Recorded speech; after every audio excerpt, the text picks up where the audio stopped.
Good morning. Good morning. I'm in a small Balinese village called Mongan, magical place, but you'll never be able to find it unless you talk to us. I'm hungry. I've got myself a monkey. I found a banana tree, but there's no bananas. I think the monkey ate all the bananas, right? Did you eat all the bananas? So we're gonna have to go out into the fields, into the jungle, find ourselves some food and make breakfast. It's very easy in Bali to find breakfast because this man already cooked some and he wants to take me. Pak Dewi, most beautiful man in the world. However, I think it's better we cook our own this morning. Terima kasih. Saya mau masak sendiri di sana. Oh, di Ya, sana di sana. Nanti saya mampir di sini. ada jajan. Okay, well, let's have a look what he's got for breakfast. What are we cooking? Ibu, masak apa ini? Jajan, begini. Jajan. Oh, jajan. Yes. That looks wonderful. Rice cakes.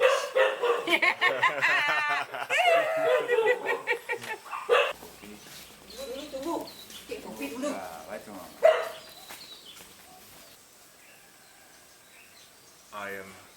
I wanted to pinch myself, see if I'm in paradise or if I'm dreaming. But he's doing the pinching for me.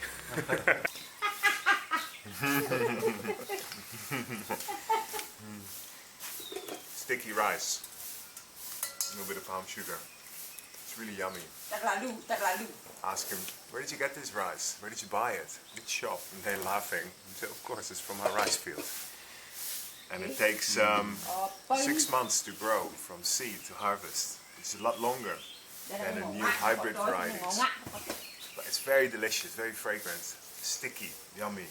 Good start of the day, along with a bit of the old Bali coffee. There's so much food around here. I'm getting more and more hungry. Mango tree, full of beautiful mangoes about to be harvested. And then we have a lemon tree right over there. Coconut trees in the background. Rice fields right behind the coconut trees. I can hear birds, but they're not birds, let's be honest, they're just people. And then we have a little lemon tree right to the right side of us as well. And a big mangosteen tree right behind it, right? Yeah. And all year round, Pak Dewi is just harvesting from his trees and eating. So, this is my kitchen herb garden. And people look at this and go, that looks a bit messy. And I go, no it doesn't. This is nature. There's a lot of things happening here. There's chilies going over the dill. There's a mung bean popping out from between. There's turmeric, pineapple, rosella, edible flowers, all in 1 square meter. And the beauty about that is that all these plants are working together, helping each other. And now I'm going to come in and take what I want. So I'm just going to go through here. I'm picking a little bit of dill because I want to cook some breakfast. A couple of rucola leaves. Oh, it's beautiful nasturtium.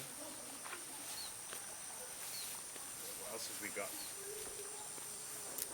Parsley, a bit of the old mint.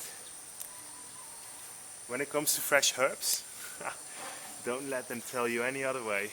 The more the better. Really. Hi basil.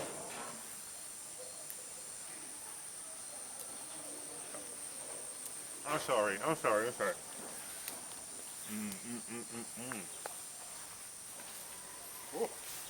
look at this tarragon.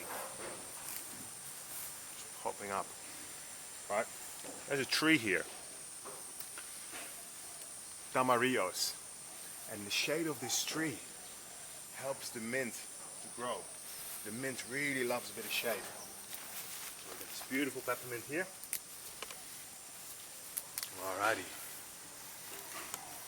Okay. I think we're good to go. Let's cook some breakfast. So we've been foraging all morning. The most beautiful thing to me, what we found, are these duck eggs.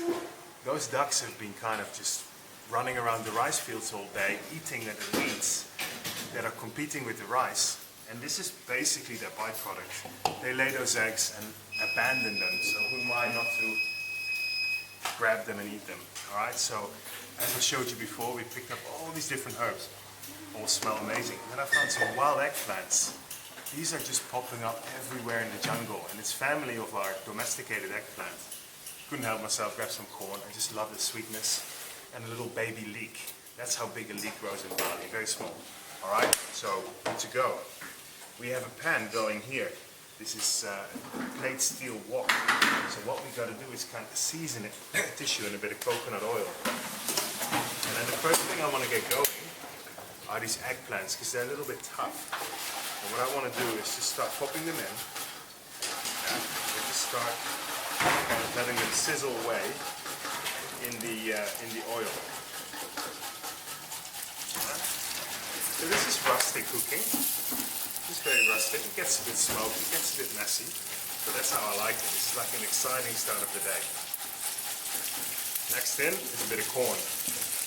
Because the beauty about corn is when we cook it on a high heat like this, it caramelizes and it really takes that corn flavor into the dish. Alright, so we just rip it off the cob. I'm just going to throw that into the pan. Now, this is not a non-stick pan, but I've made it non-stick by using it. It creates its own little layer of non-stickness. Right, next in. Bagus. Ada bawang merah sudah kupas. I forgot, I just want to put in a little bit of shallot as well. Right, so we get this tomato nicely chopped up, right? Thank you. And we got this amazing little pestle and mortar happening here. Yeah? Beautiful stone. So we're using metal, stone, ironwood. We're using all these natural elements in our cooking. I get nervous when I see people using aluminium, plastic, lime, and all sorts of man-made materials, more unnatural materials in their cooking. I like to use it all natural. Right.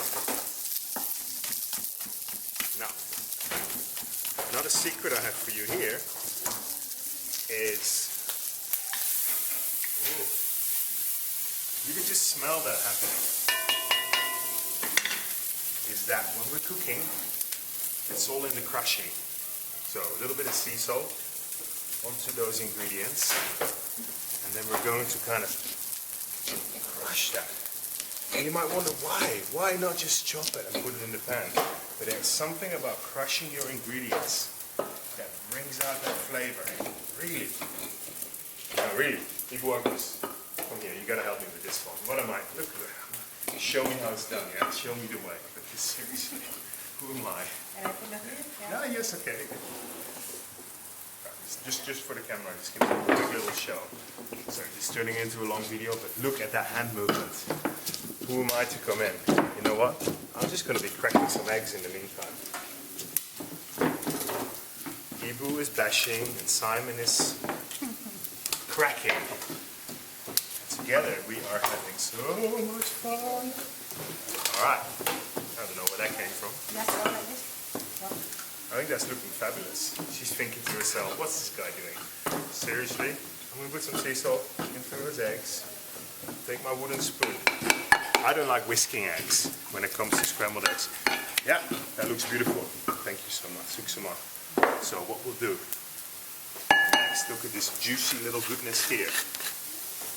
Oh my god. Into the pan.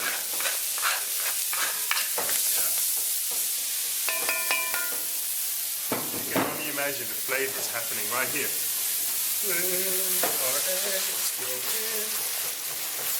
Bang, bang, shazam. Now we got to keep the heat very, very low. Eggs don't like a lot of heat. Yeah, so we're going to just let them, in fact, I'm just going to turn the heat off for now. Next up, I'm going to take all these herbs. Now I told you this is going to be a rustic dish. I'm going to take all those herbs and again, crush them up. If you were to smell this, you would go straight through the roof. Right. Now with herbs, don't over chop them. It will turn into like, you know when you mow the lawn? That smell of grass? Don't want that. These eggs, seriously, almost done. I've turned off the heat. And take some little bit of cumin, a little bit of black pepper, and take all those fragrant herbs, drop them right in. Well, Gustav, you got a white plate, not too big. Maybe from there, that white plate there.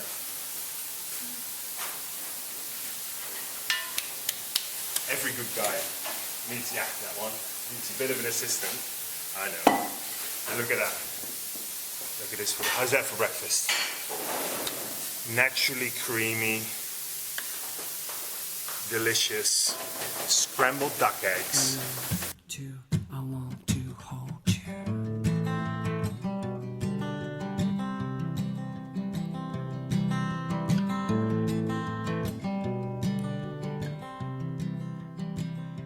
Every time I go home